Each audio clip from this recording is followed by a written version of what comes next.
Okay, so now I switch to English and I'll start my talk. I'll talk as you can see about inferentialism, and I will talk a little bit about how inferentialism can accommodate, how it can explain context sensitivity of natural languages. And so before I start talking about inferentialism, I will explain a little bit what I mean by context sensitivity of natural languages. So here you can see a few sentences. There's a bank around the corner, I saw Darth Vader there, there's a garage around the corner, and the policeman stopped the car. All of these sentences somehow depends on the context, or the content of those sentences depends somehow on the context in which they are pronounced. So, for example, the semantic content or the meaning of the sentence, there is a bank around the corner, it depends on what you mean by bank. Because you may mean bank as a financial institution, or you may mean river bank. In a similar way, what the sentence "I saw Darth Vader there" means depends on who pronounced the sentence and where where it happened, where the act of sawing Darth Vader happened. So it might be in some context Luke Skywalker, and the place or what there means it might be somehow represented by clouds. Similarly, there is a garage around the corner. In some context, this sentence may be used as a response to a question, where can I buy petrol? Because garage is a place in the US where you can buy petrol. So in some context, this sentence might convey different meaning as it literally has, and the meaning might be something like you can buy a gas around the corner instead of there is a garage around the corner. And the last sentence, there are several ways how policeman can stop a car. He or she can stop a car by showing some sign in case that the policeman is standing by the road, or the policeman can stop the car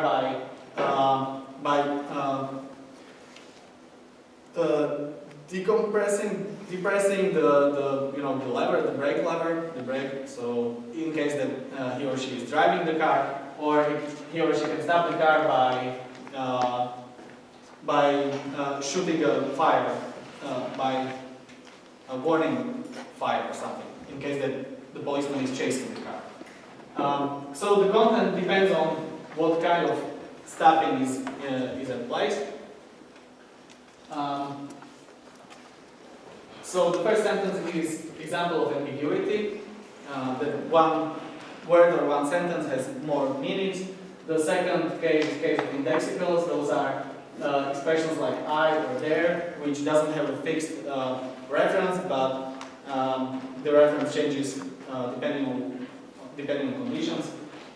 And the third example is the case of so-called conversational implicature, that it is case in which you use one sentence to convey some different meaning, and the last sentence is a case of so-called free pragmatic enrichment. It's a case in which you have something like one very broad meaning, and you can specify it for different occasions.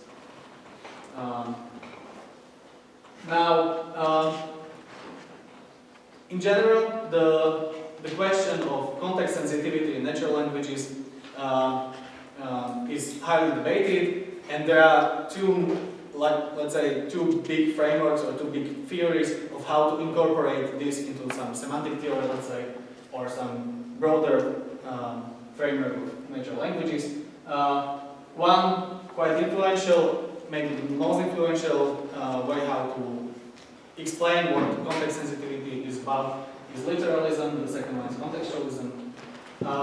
The literalism is the biggest proponent now of literalism is Emma Borg, but the father, so to say, of this view, it might be Paul Grice, who made the distinction between the meaning of a sentence and the content of an utterance, or between linguistic meaning and speaker's meaning, or between semantic processing and pragmatic processing. So what those people would like to say that, for example, in case of conversational implicatures, there is something like a literal meaning of a sentence, and in case of context sensitivity, what happens is that you take this literal meaning and you change it somehow to some, to some content of utterance.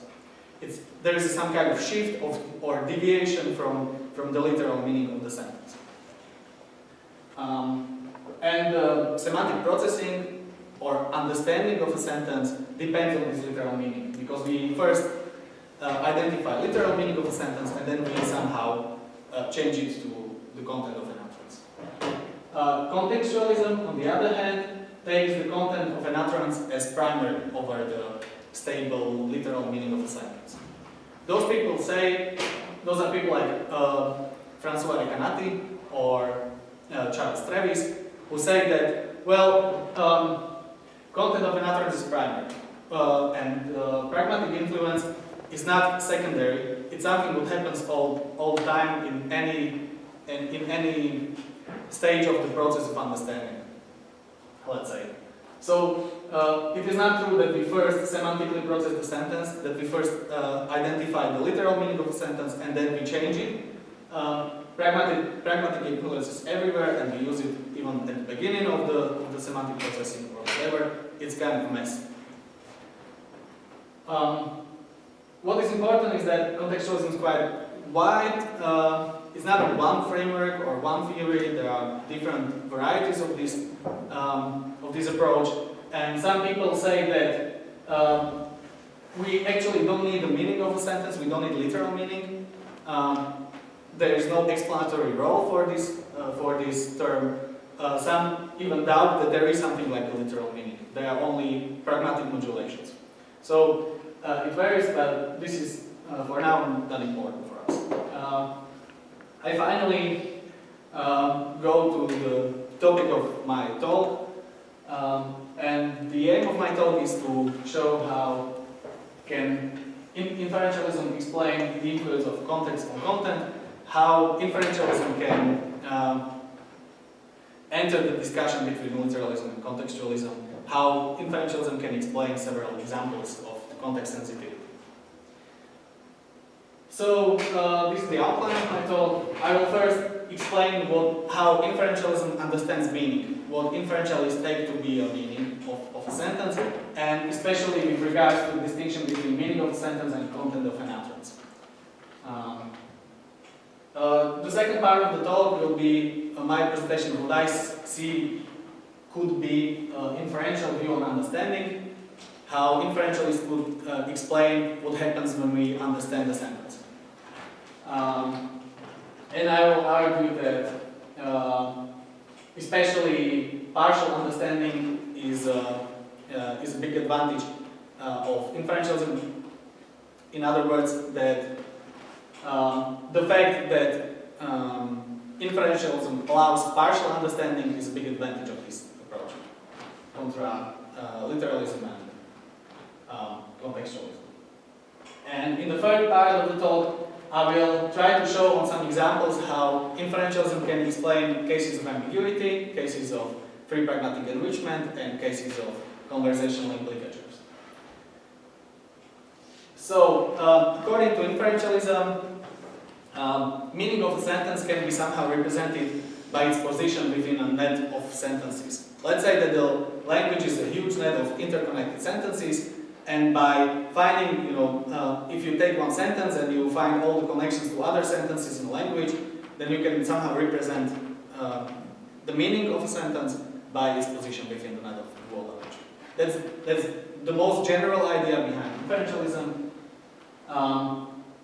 And now, the way how we can represent meaning is by inferential potentials of sentences. Inferential potential of sentence M is a set of ordered pairs that consist of sets of collateral premises and sentences which can be inferred from M and those collateral premises. This is the definition of what inferential potential is, but it's much easier than it looks like. Here's an example of inferential potential, or of formalization of inferential potential. So it is a set of ordered pairs of collateral premises and some consequences. Yeah, there should be xn and dn, and everywhere you see the square, it should be n. So some, I don't know, some number. So here's an example. This is, let's say, a toy example of inferential potential of a sentence Fido is a dog. It is a set of ordered pairs. You can see different ordered pairs. And those ordered pairs consist of sets of collateral premises. This is one set of collateral premises. And sentences which can be inferred from collateral premises plus the sentence. So from Fido barks, Fido eats bones, Fido is a living being, and Fido is a dog, you can infer that Fido is an animal. And so on and so on. This is how, let's say, inferentialists represent meaning of a sentence. So that's one thing. The other thing is that inferentialist also believes that meaning is perspectival. That we always understand the sentence from some point of view, from, as Brandon says, from some social perspective or some point of view, and so on and so on. And the idea of perspectival meaning hasn't been spelled out much by Brandon, but he also uses the term inferential significance for something like this. And Professor Peregrine spelled out the idea of inferential significance or perspectival meaning in more detail. Here's one quote in which the important part is the second one.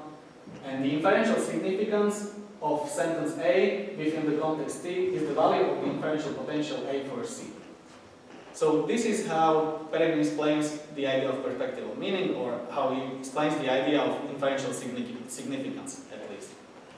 Now, what Peregrine means by value of A for the context C is something like this. Context C is represented by sets of collateral premises, which are part of inferential potential. So if this is inferential potential of some sentence, and you know that the premises which are included in x1 till xi as part of the context, then you can specify inferential significance as this. So inferential significance, according to Peregrine, is a set of consequences that you can infer from some sentence. This is a specifically inferential tool which serves specific purposes within the framework of inferentialism, but it's hard to find something like this in literalism or contextualism. My suggestion is to spell out the idea of inferential significance slightly differently. So I would spell out the idea of inferential significance as a set of ordered pairs which are relevant in particular context. So if x1 till xi are taken for granted within some particular conversation, within some context, then you can spell out inferential significance of some sentence like this.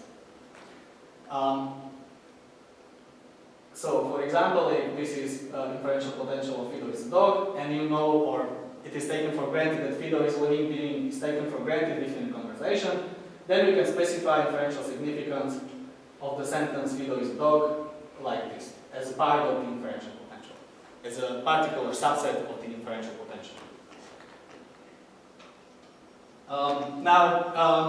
It is a small change on formal grounds, but it has quite far-reaching consequences. First of all, as you can see, inferential significance specified in this way is a subset of inferential potential. And inferential potential is supposed to represent the meaning of a sentence. So if you specify inferential significance in my way, then you basically have something like part of the meaning of the sentence. In some sense, we can say that we are able to specify the content of an utterance, especially with respect to the fact that inferential significance is specified in accordance to what is taken for granted within conversation. So it is context dependent. So we can say, in some sense, that inferential potential represents the meaning of a sentence, and inferential significance represents the content of an utterance, the context-dependent content of an utterance. So we have like traditional dichotomy. The question is whether this distinction fits what literalism or contextualism claims. And, well, it doesn't fit precisely. First of all, on the contrary to what contextualists claim, inferentialists can claim that we are able to specify something like the meaning of a sentence, like the literal meaning of a sentence, and that's inferential potential. But on the contrary to literalists, this meaning of a sentence is not what we used to call literal meaning. It's actually the meaning of a sentence, according to inferentialists, includes all contextual values. It is something what is sometimes called the rich meaning approach. On the other hand, on the contrary to literalists, the shift from meaning of a sentence to content of an utterance is not kind of deviation or modulation of some previous literal meaning. It is more. It may be more or better understood as specification of an aspect of a meaning. So we don't take literal meaning and somehow change it into content of an utterance, but we take literal meaning and just rule out some parts of it and take just one part of it. So it's kind of a specification. You roll out some possibilities and you will see what you get left from the meaning of the sentence. Now, such a kind of view on meaning somehow defines a specific inferential view on understanding, or it explains what understanding of a sentence might amount to. So according to this view, to understand a sentence, or to fully understand a sentence, requires that you are able to specify all contextual values, or at least that you tacitly know what all contextual values of this sentence are. So in other words, you know how to use it in specific contexts. To understand an utterance of a sentence in particular content requires that you are able to single out an appropriate subset of the inferential potential. So if you want to understand what I meant by saying some sentence, you have to go through the inferential potential of the sentence and rule out everything what is not contextually relevant, and what you end up with is the content of an utterance, is what I meant by the sentence. Now, from this point of view, communication is a kind of a social game or social art of manipulation with inferential significances.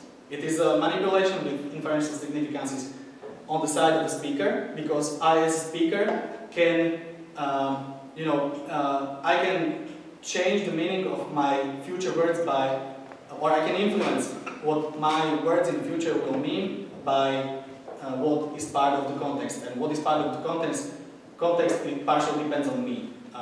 It depends on what sentences I said previously.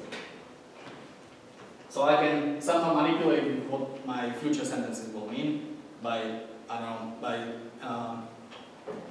changing the context in the past, let's say. And it is a process of elimination of or manipulation with inferential significances on the side of hearer, because I, as a hearer, has to track what is part of the context, and by doing this, I need to do this because I have to know what is contextually relevant and what is not, which parts of inferential potentials of sentences are relevant and which are not relevant for our conversation. Now, such a view on understanding somehow implies some predictions. First prediction is that some sentences are more important than others in communication. And a specific role might have sentences which I call triggers. Trigger is a sentence which is exclusively part of a single subset within some inferential potential. And the role of triggers is that they facilitate understanding of an utterance. So, for example, if S2 enters the conversation and all she hears is that, and all of a sudden Fido barked, And the conversation continues, oh, I didn't know you had a dog. It's a robot which my dad brought from his business trip to Japan. Then the explanation why S1 used the sentence, it's a robot here, is because it is a trigger. It is the sentence, Fido is a robot, is exclusively part of one ordered pair within inferential potential of Fido is a dog.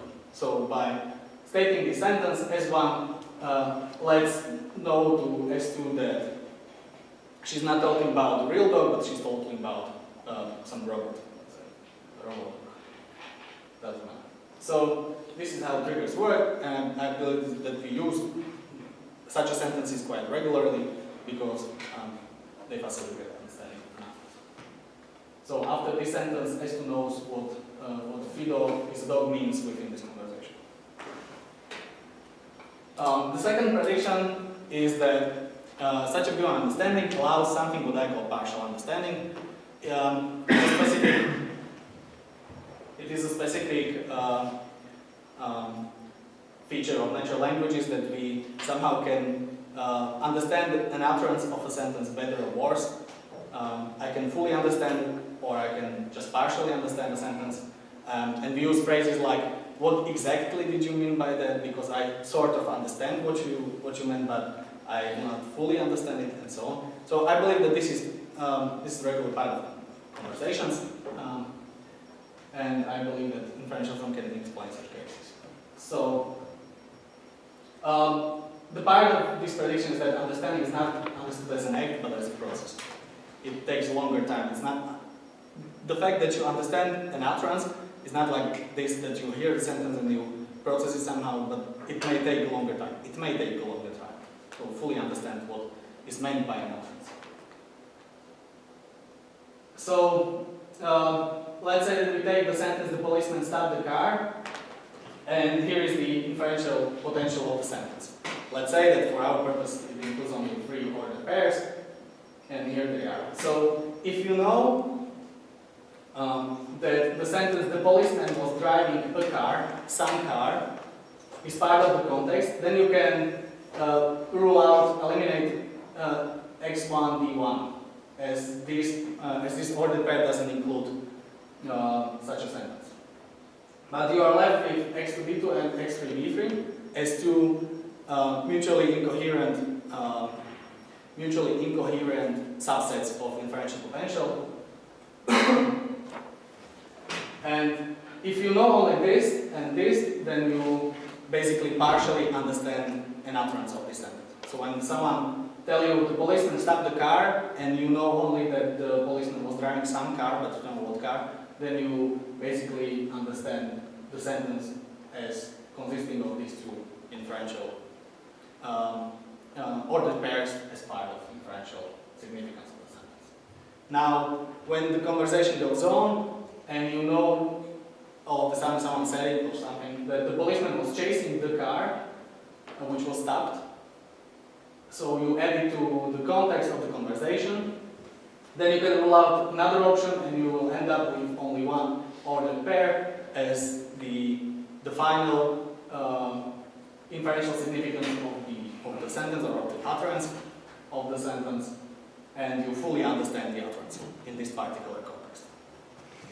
So, as you can see, this understanding of an utterance might be a process. It might take several steps to fully understand an utterance. So, now according to inferentialism, we can distinguish inferential potential as the meaning of a sentence and inferential significance as the content of an utterance, which is contextually dependent, and inferential potential is in some sense context invariant. And inferential significance can be represented as a subset of inferential potential. Also, to understand a sentence requires that the speaker, that the hearer or speaker tacitly knows all possible contextual values of a sentence, and to understand an utterance requires being able to single out appropriate subset of the inferential potential. Now I'll switch to examples how we can use inferential specification or representation of meaning to explain several cases which are common and which are discussed at the beginning of the talk. So first, ambiguity. Let's say that we have a sentence, I'm on the way to a bank, which is ambiguous because bank is ambiguous.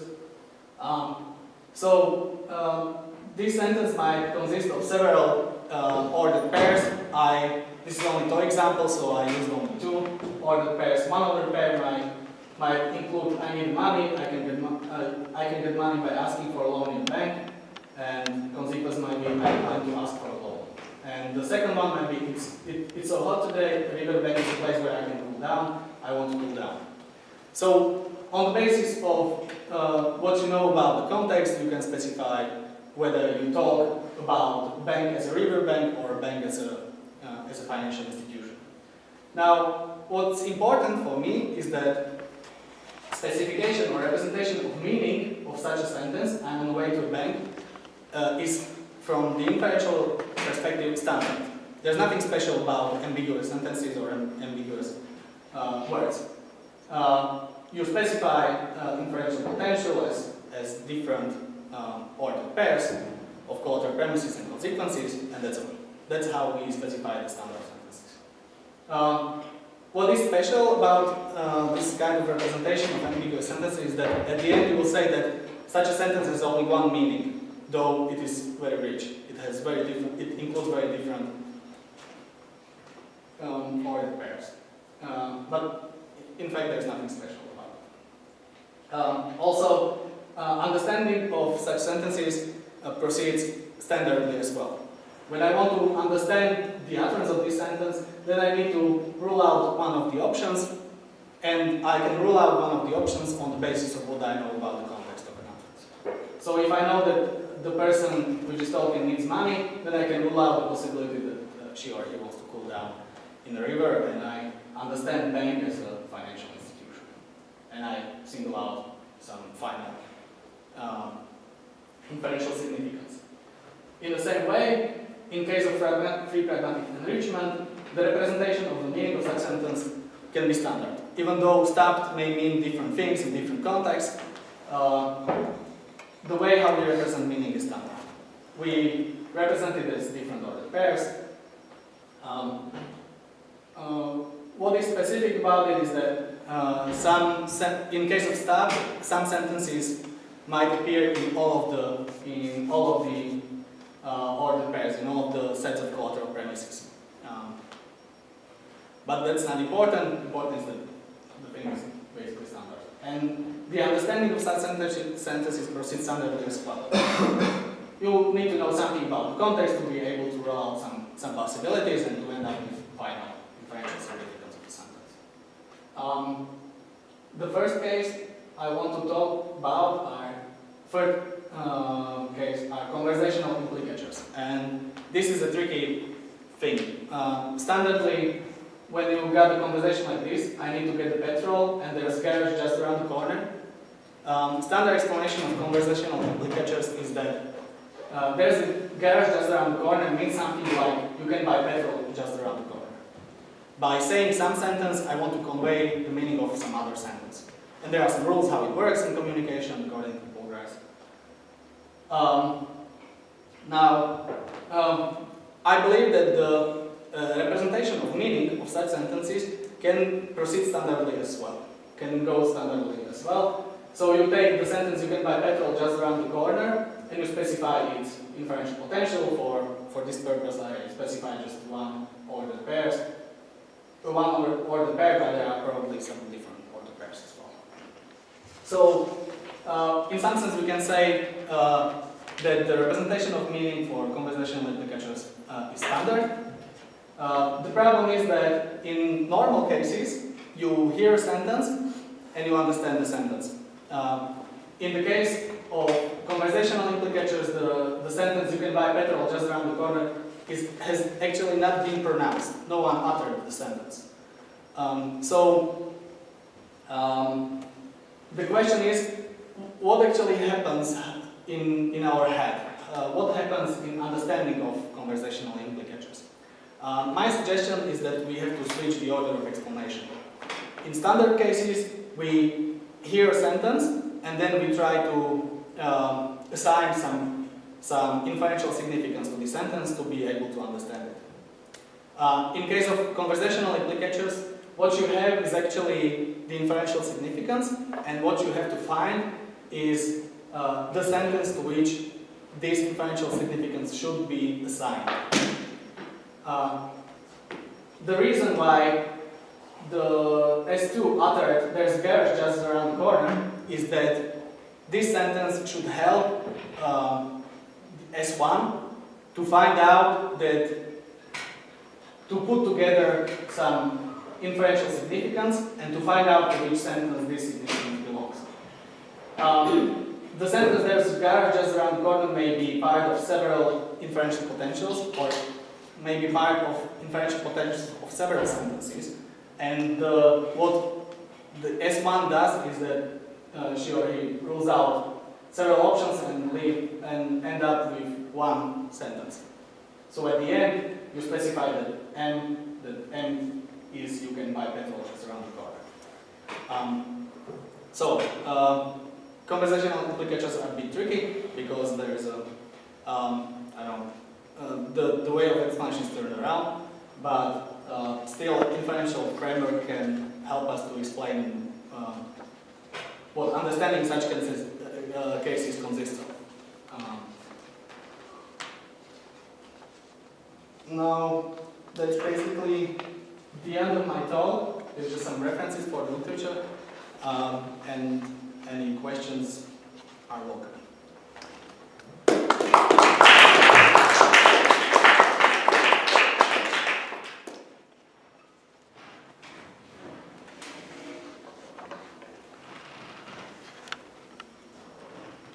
Можем договориться?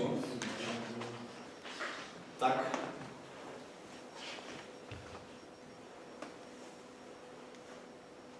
Yeah. So I've got a question. So inferentialism develops out of proof theory, and in proof theory we make a distinction between introduction rules that tell you when you can infer to some formula as the conclusion of an inference, and elimination rules that tell you what you can infer from some formula when it occurs as the premise of an inference. And there's a long tradition of thinking that introduction rules are in some sense primary. Gensen makes this claim that the elimination rules are in a sense just reflections of the meanings of the introduction rules. What I found interesting, and most people tend to follow that, in some sense introduction rules are primary. What I found interesting of your approach is that it looks like you're taking elimination rules. It looks like you're taking an elimination rule approach to meaning, because when you want to know what the meaning of the sentence "the policeman stops the car" is, you look at what follows from that sentence at different contexts. And so I just wonder whether you've thought about how your approach might look if you took an introduction rule approach, or whether you're actually trying to make a claim here that no, we don't understand the way meaning works if we focus on introduction rules, or what? So actually I tend to oversimplify usually, and this is one of the oversimplification.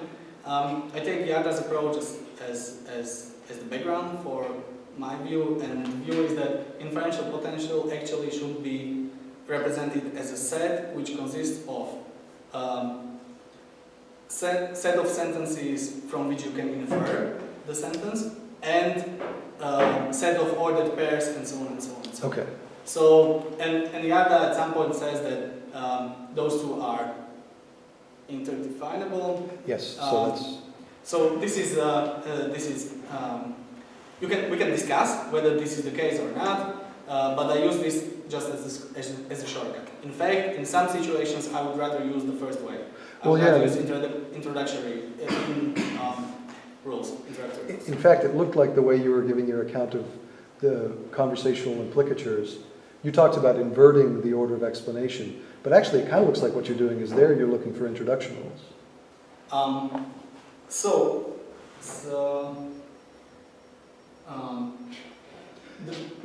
So in fact you can say that there's a garage just around the corner might be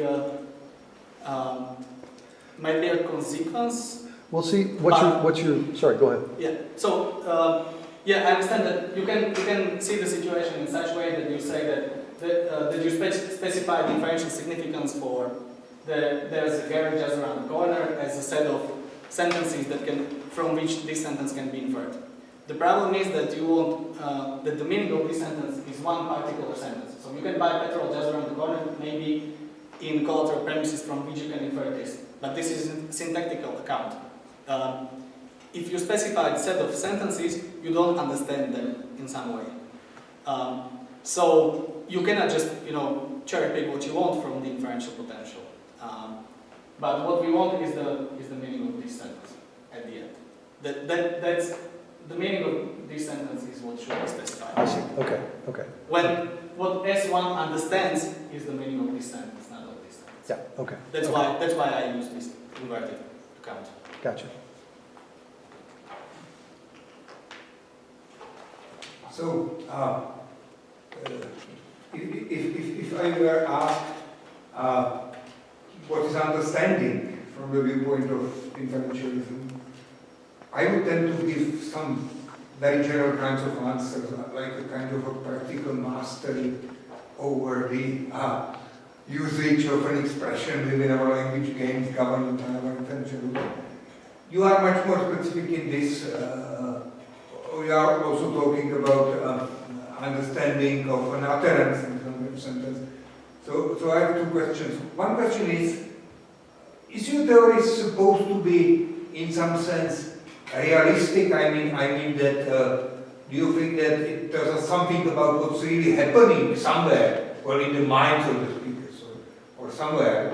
That's the first question. And the second question is, it's not quite clear to me whether you say that understanding an utterance presupposes understanding the corresponding sentence, or whether it's the other way around, or whether it's still something different.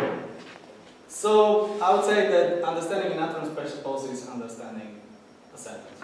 Okay. But I can imagine that, especially when kids learn, what they first learn are sentences in some particular context.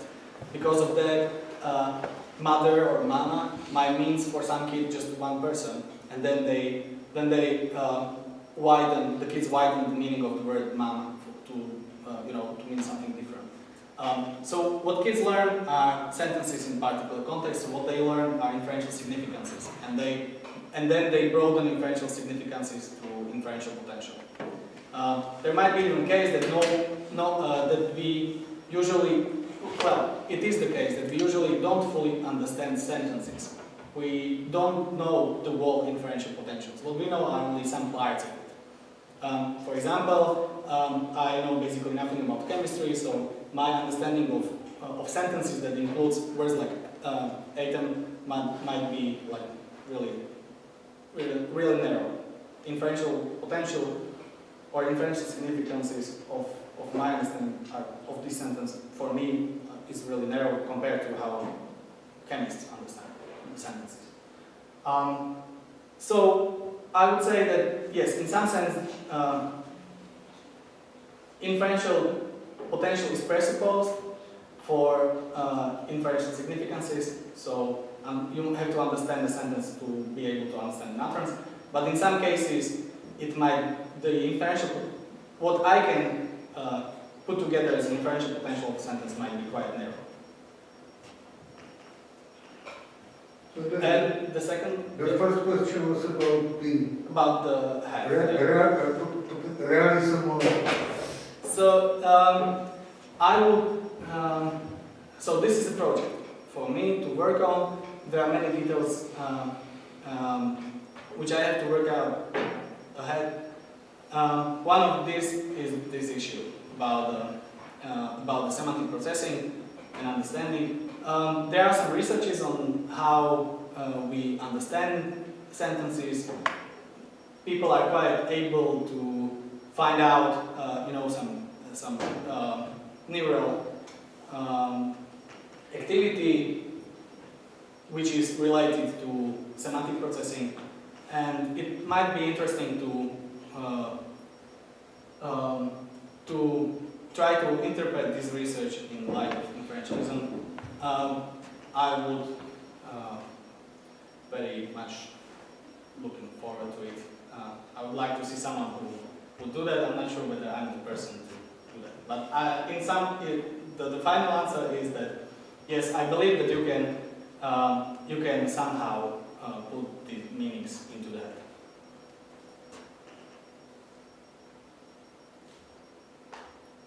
Though there might be story how we harmonize on the level of communities and why we put together something like the language of communities.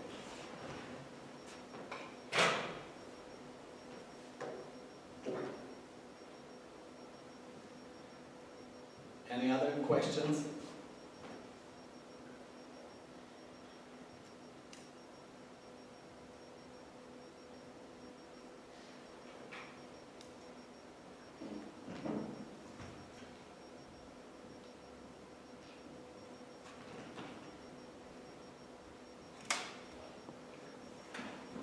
So we have a lot of time, so I can sit here and wait. Or we can finish it earlier. So if there are no other questions, then this is the end, and you can thank the speaker.